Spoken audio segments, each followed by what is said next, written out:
Literacy വേൾഡിലേക്ക് ഏവർക്കും സ്വാഗതം. ഇന്ന് സെപ്റ്റംബർ 22. കേരള കാളിദാസൻ എന്ന് വിശേഷിപ്പിക്കപ്പെടുന്ന കേരളവർമ്മ വലിയോയി തമ്പുരാന്റെ ഓർമ്മദിനം. ചങ്ങനാശ്ശേരി ലക്ഷ്മിപുരം കൊട്ടാരത്തിൽ പൂരം തിരുനാൾ അമ്പത്തമ്പരാട്ടിയുടെയും ചെറിയൂർ മുല്ലപ്പള്ളി നാരായണ നമ്പൂതിരിയുടെയും പുത്രനായി 1845 ഫെബ്രുവരി 19 പൂയം നക്ഷത്രത്തിൽ കേരളവർമ്മ പൂജാതനായി. 14-ാം വയസ്സിൽ 1859 ഏപ്രിൽ 24 ആറ്റിങ്ങൽ മഹാറാണി ഭരണി തിരുനാൾ ലക്ഷ്മിഭായിയെ വിവാഹം കഴിച്ചതോടെ കേരളവർമ്മ വലിയോയി തമ്പുരാനായി. മലയാളം, സംസ്കൃതം, ഇംഗ്ലീഷ്, തമിഴ്, തെലുങ്ക്, മറാഠി, ഹിന്ദി എന്നീ ഭാഷകളിൽ പാണ്ഡിത്യം നേടിയ കേരളവർമ്മയെ 1867 പാഠപുസ്തക കമ്മിറ്റി അംഗമായും 1868 പാഠപുസ്തക കമ്മിറ്റി ചെയർമാനായും നിയമിച്ചു. 1875 ആഗസ്റ്റിൽ ആയില്യം തിരുനാൾ മഹാരാജാവ് രാജ്യദ്രോഹ കുറ്റം ചുമത്തി കേരളവർമ്മ വലിയോയി തമ്പുരാനെ അറസ്റ്റ് ചെയ്ത് ആലപ്പുഴ ജയിലിൽ പാർപ്പിക്കുകയും 1875 ഡിസംബർ മുതൽ ഹരിപ്പാട്ട് വീട്ടുതടങ്കിലാക്കുകയും ചെയ്തു.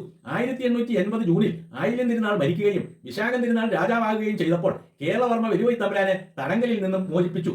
ഖണ്ഡകാവ്യങ്ങളും ചമ്പുക്കളും ആട്ടക്കഥകളും നാടകങ്ങളും സ്തോത്രങ്ങളും കൈക്കൊട്ടിക്കളിപ്പാട്ടുകളും പാഠപുസ്തകങ്ങളും ഉപന്യാസങ്ങളും ചരിത്രങ്ങളും സന്മാർഗോപദേശ കൃതികളും ബാലശാസ്ത്രങ്ങളും ശാസ്ത്ര വിവരണങ്ങളും നോവലുകളും കഥകളും വിവർത്തന രചനകളും മഹാകാവ്യവും സന്ദേശകാവ്യവും രചിച്ച് കവി സാർവഭൗമ പദവി നേടിയ കേരളവർമ്മ വലിയോയി തമ്പുരാൻ കായംകുളത്തിനടുത്ത് കുറ്റിത്തെരുവ് ജംഗ്ഷനിലുണ്ടായ വാഹനാപകടത്തിൽപ്പെട്ട് 1914 സെപ്റ്റംബർ 22 നമ്മോട് വേർപിരിഞ്ഞു.